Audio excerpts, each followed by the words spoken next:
आमे पार्टीर राज्यर अन्यतम उपसभापति श्री विष्णु दास एवं आमर मीडिया सेल कन्वीनर सुजीत दास आमर श्री रश्मि रंजन कानूनगो एवं आमर संग्राम बाबू आमे समस्ते आसीथिलु आमर ईसीओ को सीईओ को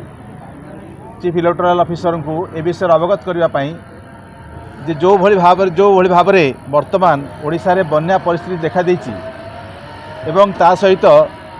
एसआईआर काम रे जो माने आज अछंती से माने मध्य बन्या अंचल रे किभली भाव रे तांको कठिनाई फेस करबा को होछि तांको सम्मुखीन होबा को जो होछि से परिस्थिति रे एसआईआर जो आमर काम चली से काम रे सामान्य विलंब हो पारे तेणु जो निर्दिष्ट तारीख निष्पत्ति करा जायछि 4 अगस्त पर्यंत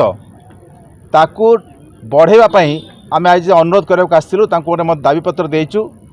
ता सहित एसआईआर काम रे जो भली भाव रे प्रथमरु टिके जनसाधारण भितर जागरूकतार अभाव रहिला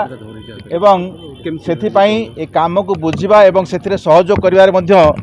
लोकमानंकर साधारण जनतांकर प्रथम स्तर रे गोटे प्रकार कहया गले गोटे कष्ट साध्य थिला एबे समस्ते सहयोग हाथ बढ़ाई किंतु वर्षा एवं बढ़ीर जो विपात घटी से जो शेष तारीख अच्छी 4 अगस्त को आउ किछि दिन बढ़ेवा पई आमे तांको गोटे दाबीपत्र देइछु एवं ए कथा को मध्य सीए भारतर मुख्य निर्वाचन आयुक्त को ताकू फॉरवर्ड करिकी तांकर अनुमति नेबा पई आमको प्रतिश्रुति देइछन्ति।